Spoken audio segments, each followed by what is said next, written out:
Thank you, Azada. The feeling is entirely mutual. I just adore this young woman, and I hold her in such high regard. I think one of the great joys of being a teacher is that you quickly see your students outstrip you and go on to do amazing things. And Azada, I take my hat off to you for what you've achieved, in addition to having 2 children the last few years. So I am going to talk to you today about work that I have done with Professor Ben Saul and my husband Ron McCallum. I want to begin, however, by acknowledging the elders past and present of the Wurundjeri people of the Kulin Nation. I now come from an area in Australia where I acknowledge the Gadigal people of the Eora Nation. But this is my hometown, guys, and I am so proud of everything that you do. I tell everyone that Melbourne is the human rights capital of Australia, and you are, aren't you? Yes, good. You don't need persuading. So, okay, armed conflicts and natural disasters both cause impairments and pose acute challenges for people with disabilities. But for a variety of reasons, these people, for too long, have been neglected and often ignored in both disaster planning and in management. And in fact, the UN High Commissioner of Refugees, past now, Antonio Gutierrez, described refugees with disabilities as the forgotten refugees. Now, for those of you who know us, you'll know that my husband Ron McCallum's blind. He was born blind.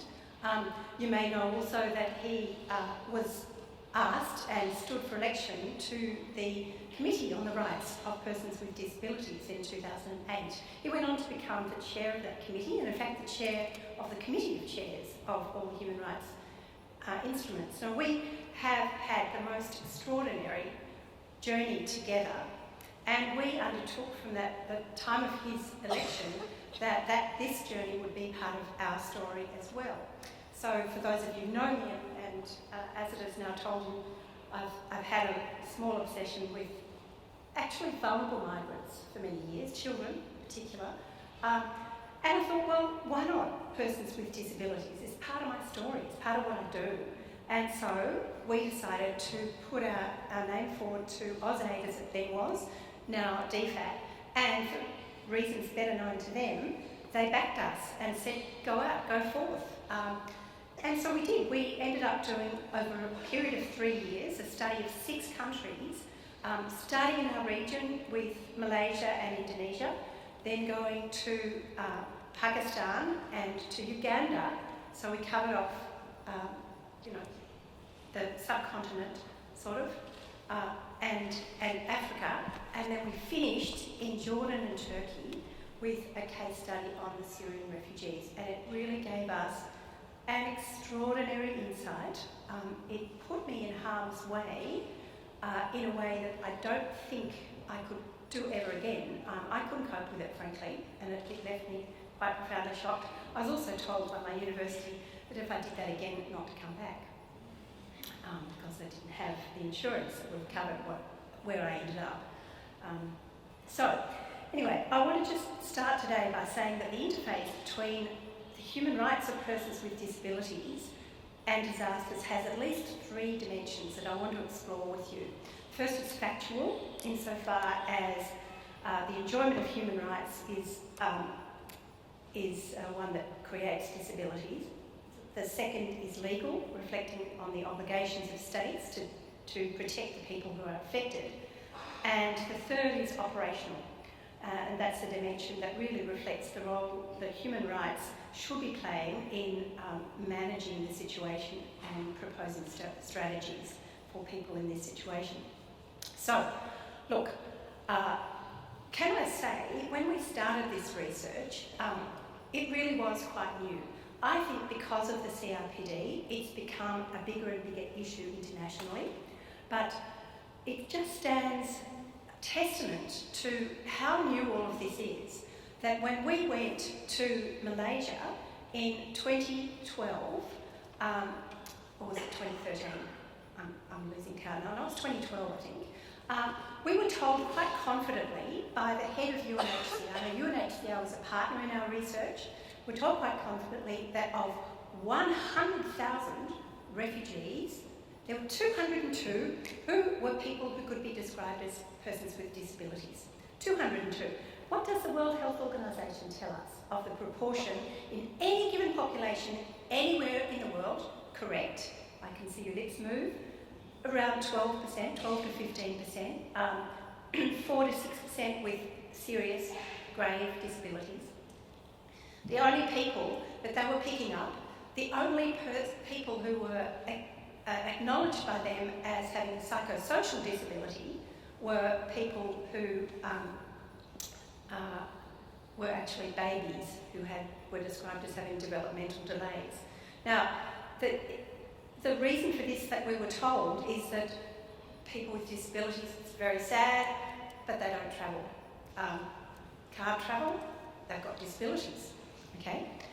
So really, an important part of our research was to document the extent to which they do travel and they are represented.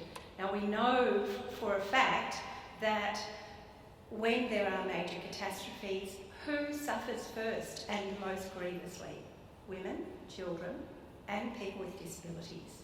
The tsunami that took out 250,000 people, persons with disabilities, overrepresented in the number of people who were killed and injured in that.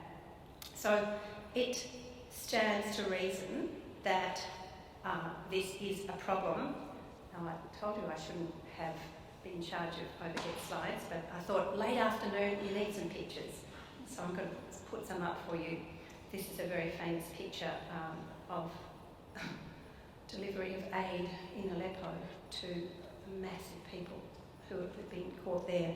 Can you just imagine what a person with a disability, how they would fare in trying to get to the front of a queue like that? Yeah? Okay. I'll put up my next slide, which is a picture of the Syrian border and why I'm not allowed to go back there. Yes. Anyway, I'll tell you offline some of the things we got up to, but maybe not here. What I want to turn to now is the legal dimension of situations like this.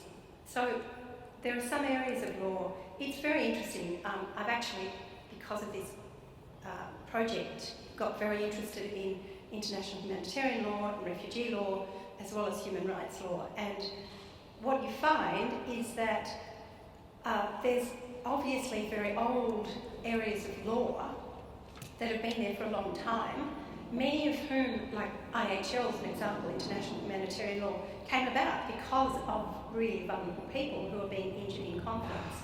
And if you go through IHL, and I've got an article on this, it was published in the Monash Law Review, I think, I go through in detail how IHL responded to persons with disabilities. The point is, though, that the further back you go, the more you get in law the idea of charity, medical assistance,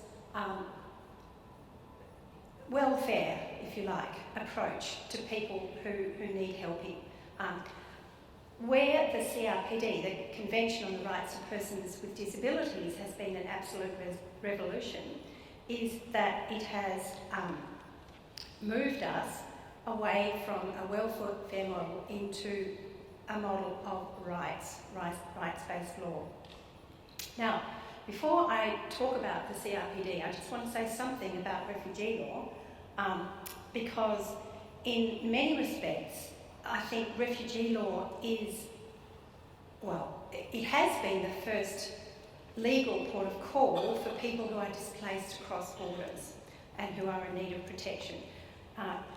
This audience probably don't need reminding that the definition of refugee is someone who, owing to a well-founded fear of being persecuted for reasons of race, religion, nationality, membership of a particular social group or political opinion, is outside the country of his nationality and is unable or owing to such fear is unwilling to avail himself to the protection of that country.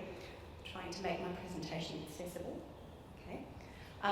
You'll also know that the centrepiece of the Refugee Convention is Article 33, which I've put up on the board and I won't read it to you, but that contains what is known as the non-refoulement obligation, which operates to modify the otherwise sovereign rights of states in their dealings with non-citizens. Now, what you may not know is that Articles 3 through 34 of the Convention operate in theory, if not in practice always, as an elaborate human rights instrument for persons who meet the definition of refugee.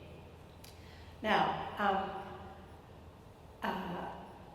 of course, the problem with that definition is that it only applies to refugees, and although persons with disabilities are just as likely to meet the definition as anyone else, it is one that is inherently limited. And for that reason, in recent years, a number of people have begun to look beyond the Convention. For children, we're looking increasingly to the Convention on the Rights of the Child. For persons with disabilities, to the Convention on the Rights of Persons with Disabilities. Now, some happy snaps of our fieldwork in Pakistan. I'll just make the point that this work couldn't have been done without the assistance of UNHCR in all the countries that we visited, nor indeed without the assistance of the amazing people who helped us. But in Pakistan, so what we did was we in each country we went and interviewed a series of people with disabilities in displacement situations. In Pakistan, however, we actually worked with UNHCR and they gave us access to data on close to 1 million refugees. And what I want to say to you is that the significance of the Pakistan work in particular is that it allowed us to see the difference between the traditional approach that UNHCR had been taking to disability, the approach that really left you with 202 out of 94,000 being recognised as refugees, to a situation where they were coming up with data much closer to what the World Health Organization was saying they should be finding.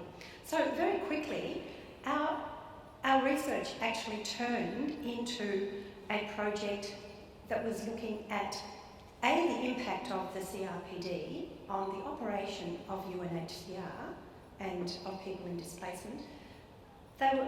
UNHCR a particularly good partner to have in this, because if the Red Cross is often the first on the ground in situations of armed conflict, when people move across borders, increasingly UNHCR has become a frontline relief agency. So actually reaching out to them and seeing what they were doing, I think was very important. So the next article I want to put up for you is, I want to talk now about how the CRPD has really created a revolution for people with disabilities. The first article I'm putting up for you, perhaps a little counterintuitively, is Article 11. And you see, here's the thing. I said to you before that there have been structures of international law over many years that have tried to reach out to people who are vulnerable in displacement situations. We've had IHL, we've had refugee law, and we've had human rights law, right? The ICCPR and all the rest of it. But if you actually look closely at human rights law, for example, in situations of emergencies, the conventions give you the right to actually suspend the operation of them. And in even IHL, it's all about assisting people, but it doesn't really see people as rights bearers so much. And the same is true for the Refugee Convention, which makes no mention whatsoever of persons with disabilities. Flash forward to Article 11 of the CRPD. This was drafted in the direct aftermath of the big tsunami in 2004. And it's the first ever human rights instrument that actually refers both to IHL and to situations of emergency, and does more than say, you cannot suspend the operation of this convention. It actually says states parties shall, in accordance with their obligations under international law, take all necessary measures to ensure the protection and safety of persons with disabilities in situations of risk, including situations of armed conflict, humanitarian emergencies, and the occurrence of natural disasters. Okay? Now that is truly revolutionary. Convention on the Rights of the Child mentions IHL and has a whole structure for child soldiers. But here, for the first time, they're saying that's not enough, and you must acknowledge this convention to confer rights on people with disabilities. They can't be forgotten anymore. Let me take you then to Article 1 of the Convention, because I want to talk about, well, who is a person with disabilities and why is it important to count them and to modify your approach to them, because that really was at the heart of our research at the end of the day. Article 1 says the purpose of this convention is to promote, protect and ensure the full and equal enjoyment of all human rights and fundamental freedoms by all persons with disabilities, and to promote respect for their inherent dignity. Then it says persons with disabilities include those who have long-term physical, mental, intellectual or sensory impairments which in interaction with various barriers may hinder their full and effective participation in society on an equal basis with others. Now those words are significant because what they do is they say, and this is the crux of the message I want to give you this afternoon, disability is not just about impairment. Disability is about a failure of a society to accommodate, and the notion of the reasonable accommodation of a person with disability is the centrepiece of the CRPD, just as much as Article 33 is the centrepiece of the Refugee Convention. The obligation to make a reasonable accommodation for a person with disability. To put it in visceral terms, when I take my glasses off, I have an impairment. If you take my glasses away for long enough, I have a disability. It's not as profound as my husband's, as I keep saying, but he is actually quite concerned that I do have correct accommodation, as I have the eyes of the family. Do you get what I'm trying to say to you? And so it's not losing a limb that makes you disabled. It's not having something to stand on, to hold on to, that makes you impaired. So, what do I do what the next one is? Oh yes, here we go. Okay, so what we tried to do in our project, how are we going? 5 minutes, excellent. What we tried to do in our project is to take a CRPD approach to the identification of disability and to gently persuade the UNHCR. They came in as our partners. Can I just say right now that from the get-go, they stood beside us and have worked with us through what we are doing. We, of course, progressed on the shoulders of giants who before us had been working on what Article 1 of the CRPD means in terms of identifying and accommodating people with disabilities. The essence of the message is contained in what was devised originally by a group based in Washington and that we refer to as the Washington Group, who explain that in order to identify persons with disabilities, it's not enough to ask, do you have an impairment? And this ultimately is what we found was happening with UNHCR and other relief agencies. They were doing visual identification of people with disabilities. So if people were blind, if they'd lost a limb, if they were utterly non-compass mentors, they would be picked up straight away as having a disability. But if they had anything that was not visible, they weren't getting picked up. So what the Washington group did is that they developed questionnaires that did not just ask, are you blind? Are you deaf? They would say, do you have problems seeing? Do you have what you need to accommodate your vision problem? Do you have problems hearing? Do you need a hearing aid? Do you have a hearing aid? And so what we've done, we devised a questionnaire that took us through everything from the sensory, the senses, so hearing, sight, through to cognitive and to experiences of pain, okay? And we did it on the basis that you don't ask, you don't find out.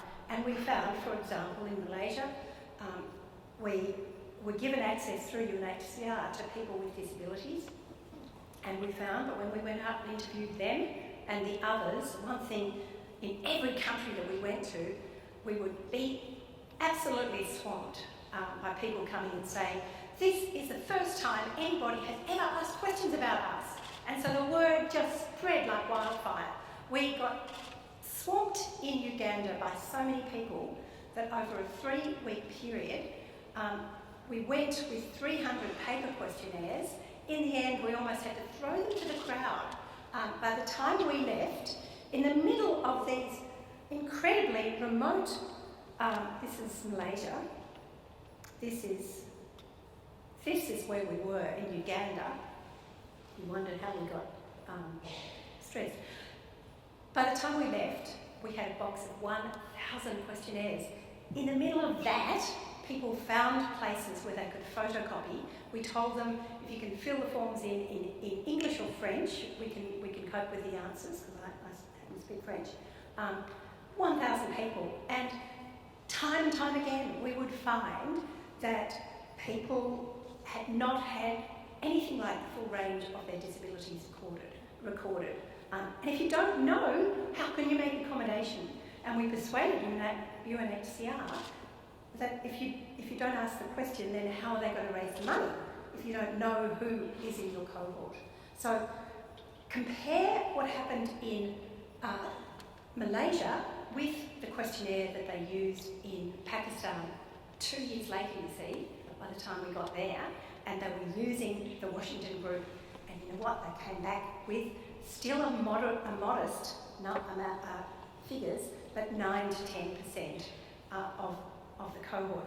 Incidentally, if you don't ask, you don't know, we also found the most extraordinary things came out when we questioned people from Uganda, for example.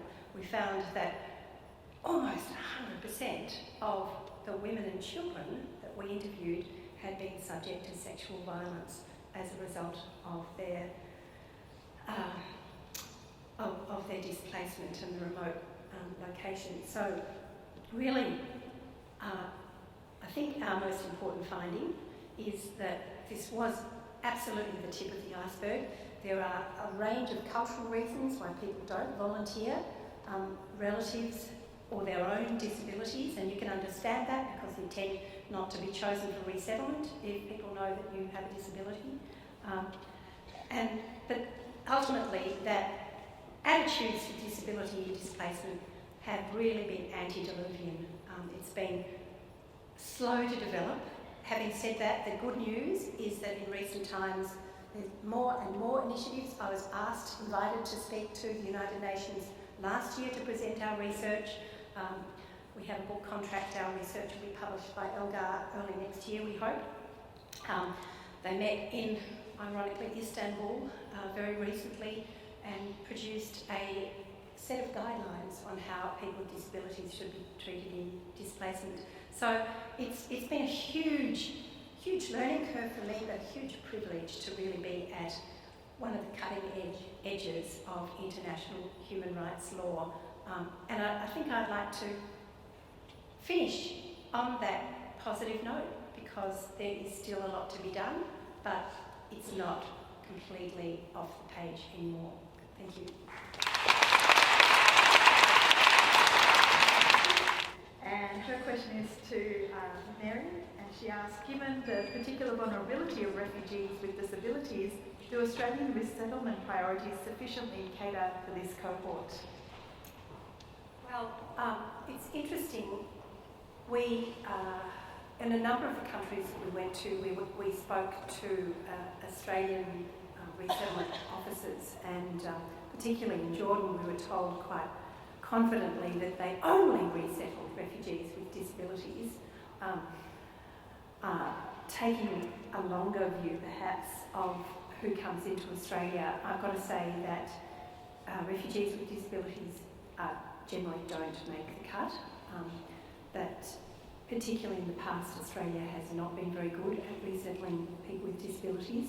The country that stands out, in fact, is the United States in terms of the number of refugees. Now, you may be aware that when we talk about resettlement, we're talking about a tiny, tiny, tiny percentage of the world's refugees. In any given year, between 70 and 100,000 people out of this year a population of 59 million persons of concern are chosen for resettlement. So the people who come through the regular channels to Australia are privileged in the extreme, and I would have to say that generally we don't take people with disabilities.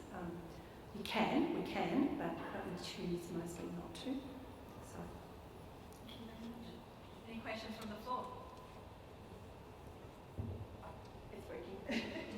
My question's for Mary. My name's Lucy. I work at CBM Australia, which work in the Inclusive Development Department, which works in inclusion in development and humanitarian settings. My question relates to what I feel some woefully inadequate analysis that I did compared to your great work on Article 11 of the CRPD for the CRPD Committee's new State Party Reporting Guideline, which was drawing on jurisprudence and the like, and I guess unfortunately there's not that much jurisprudence about Article 11. So I was just wondering how your research you might be planning on using that to influence the committee's work or development of a potential general comment or the like around Article 11. Thank you. Thank you very much. I should, in the time available, I really didn't acknowledge to the extent that I could have the number of people who've been doing work in this area. One of them, I think, that I should acknowledge is the Women's Refugee Commission. But CBM NOSL, the work that you're doing here in Melbourne, we came to talk to you. You were the first cabs off the rank, actually. So we came and we truly have learned a lot from what you've done, particularly in the space of inclusive questioning for identification of disability and displacement. So don't run yourself down in that regard at all. So yes, we're trying to influence the CRPD. We were invited to address the Conference of States Parties on this issue last year, and yes, we will. We have continuing connections with that committee.